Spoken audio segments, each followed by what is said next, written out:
Le péché là, vraiment, avoir tous les souffrances dans la vie. Donc, ça a mis maintenant vraiment de se repentir du péché. Alléluia. Voilà ce que j'ai compris. On acclame le Seigneur Jésus-Christ.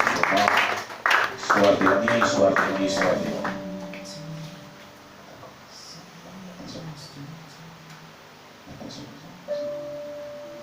Oui, qui d'autre encore?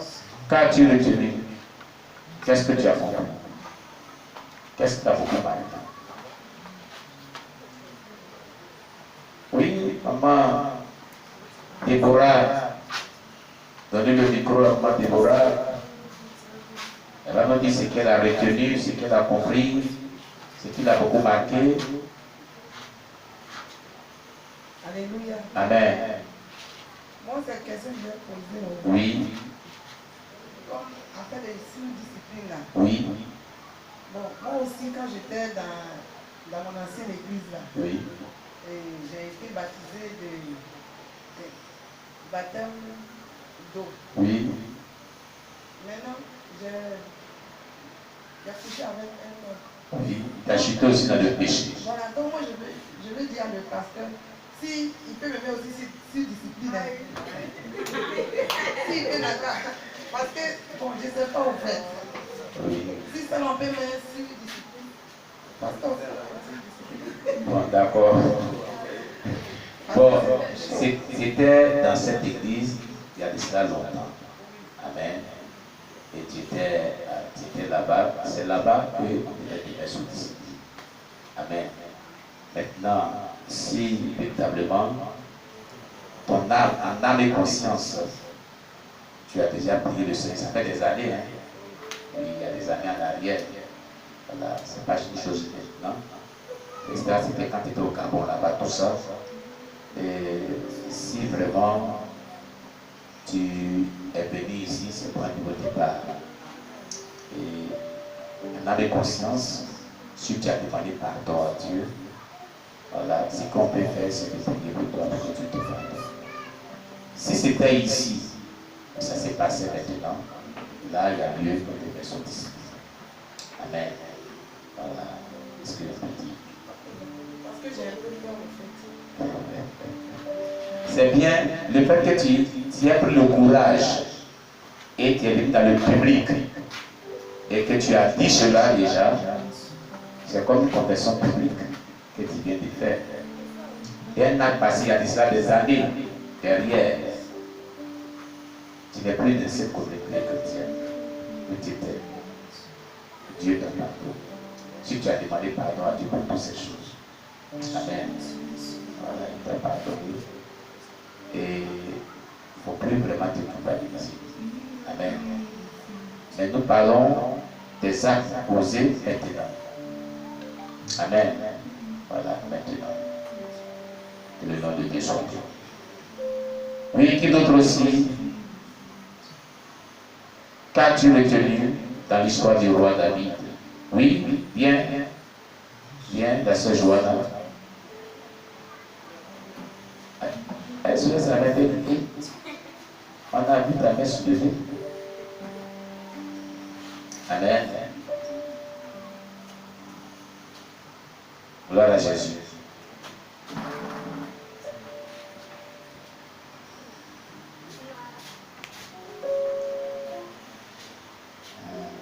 On peut bien un peu derrière. Encore un peu derrière. Voilà, c'est bon là. Bon, moi, ce que j'ai retenu Oui. dans le premier message, c'est que le péché de nos parents peut nous conduire vraiment à faire des mauvaises choses et nous éloigner de Dieu. Amen. Et nous-mêmes, nos péchés aussi peuvent aussi agir sur nos enfants plus tard. Donc, ce qui veut dire que on ne doit pas faire le péché, respecter Dieu, et puis, en tout cas... On ne doit pas respecter Dieu. Non, on doit respecter Dieu, la parole de Dieu, et puis faire ce que Dieu veut. C'est du péché. Amen. Donc, c'est ce que j'ai dit. Amen. On acclame le Seigneur Jésus. Oui, qui d'autre aussi? Oui, le frère Gédéon lui-même, il est passé pour parler. Je retiens Oui. Oui. Oui, que tout péché a des conséquences. Tout péché a des conséquences. Et que l'homme doit haïr le péché sous toutes ses formes. Amen. Amen. Dieu a dit qu'à chaque tentation, il nous donne le moyen de pouvoir triompher. Amen. Certes, il peut y avoir des situations délicates qui peuvent vraiment nous être imposées, mais cherchons toujours à triompher. Vraiment, évitons le péché. Évitons le péché car Dieu n'aime pas le péché.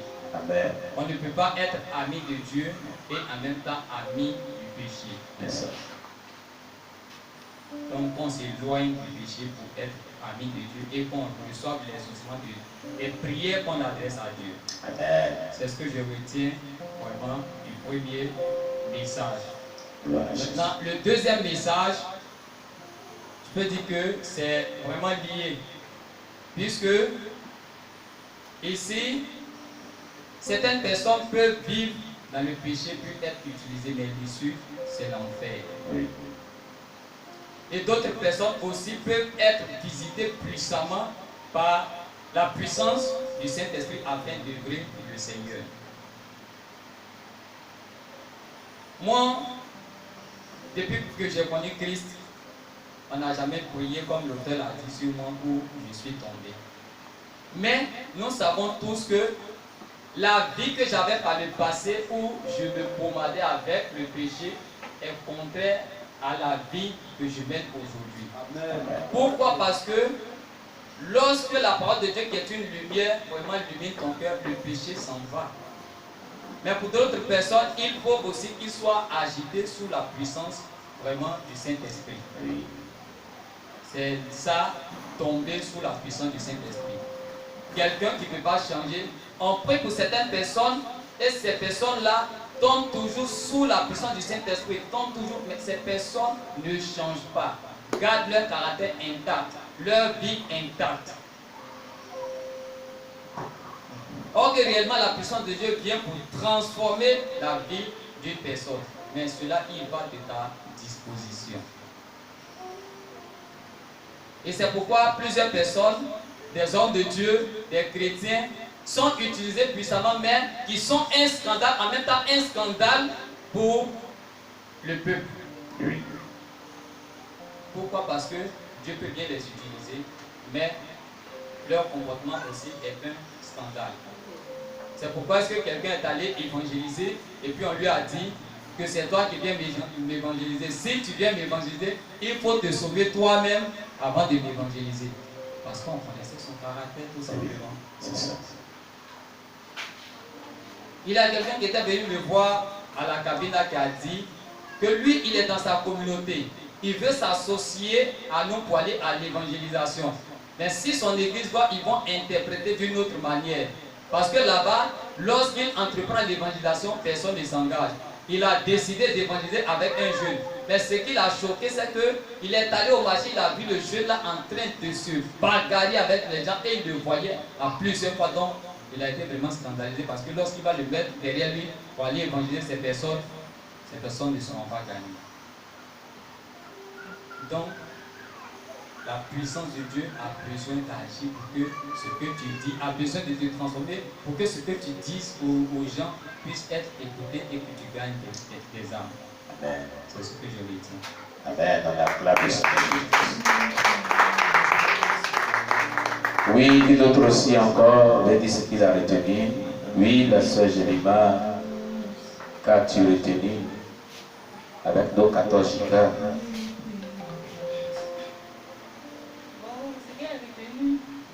Bon, concernant d'abord la sous-discipline, il y a. Quand il me dit, il a vu une soeur, papa a vu sous-discipline. Il a vu que la sous-discipline était légère. La soeur, elle salue les gens, tout ça là. Attends, où le parti avant. Quand on te met sous-discipline comme ça, tu es derrière. Tu t'as pris saluer. On t'a pris tes saluer. C'est-à-dire, on ne te regarde même pas, même temps, on te regarde comme impur, tout ça. Donc, dans les églises, il a vu que la sous-discipline était légère. Ça va commencer à expliquer, il a commencé à comprendre. Et là-bas, il y avait un responsable qui s'occupait des cas de sous-discipline. Oui. Et un jour, le responsable, là, et le responsable lui-même, il avait une camarade dans le monde. Lui qui met les gens sous discipline, lui aussi il a une camarade dans le monde. Il est marié légalement. Alors qu'il est marié, il a deuxième bureau. On ne sait pas comment ça s'est passé là-bas. Sa camarade, elle est venue un des 4 matins, elle dit qu'elle va rencontrer le pasteur. Elle a dit au pasteur que Ton diable. c'est mon mari. Donc, quand le responsable a entendu la dimanche suivant, il n'est pas venu à l'église. Il a fui. Maintenant, le pasteur dit que même Marie qui n'est pas venue à l'église, elle est sous Directement. Maintenant, il venait pas. Là, le pasteur dit, ah, si vous voyez le diacre là, après le dit, vu qu'il n'aura venu enlever sous discipline là. Il n'a pas dit, il n'aura pas dit. Donc, vraiment, cette histoire est sous discipline. En dans c'est lui-même qui mettait les gens sous discipline. Il mettait les chaises au fond là-bas. Donc, cette histoire est sous discipline là, vraiment, c'est pas comment dire, pour avoir une pression sur les gens. Parce que quand tu es sous discipline, là, les gens qui sont sous discipline, le diable les utilise. Ils ont les pensées. Non, le diable les utilise pas, le diable les met des pensées dans voilà, la tête. le diable met des pensées dans leur tête. Ils se sentent isolés même en eux-mêmes. Et puis, à l'église encore, vraiment, c'est pas chose facile. Maintenant, le deuxième message, ce que j'ai retenu, c'est que tomber sous l'onction là ne veut pas dire que tu es délivré. Ne veut pas dire que tu es délivré. Souvent, avant les gens disaient que quand tu vas à l'église, c'est les femmes qui sont nombreuses à l'église et puis c'est elles qui tombent. Mais quand elles vont à la maison, leur comportement, on ne dirait même pas qu'elles viennent de l'église. Donc, tomber sous l'onction ne veut pas dire que tu es délivré totalement. C'est le caractère que tu dois changer. C'est-à-dire tu dois aider le Saint-Esprit à te transformer parfaitement, totalement. Donc, tomber ne veut pas dire que tu es délivré totalement. Amen. Acclamez Jésus pour la sœur, je ne sais pas.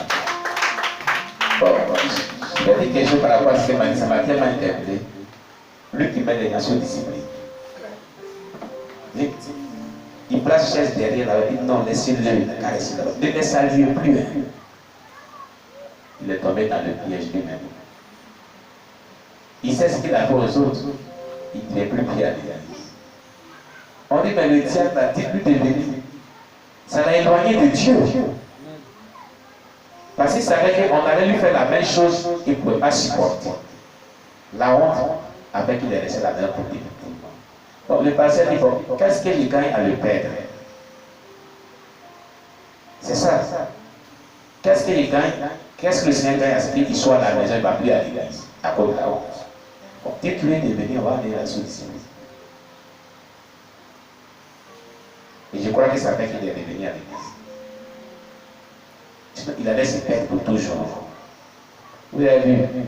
La manière dont lui-même il faisait la sous-discipline, c'est là qu'il a vu que c'était mauvais. Hein?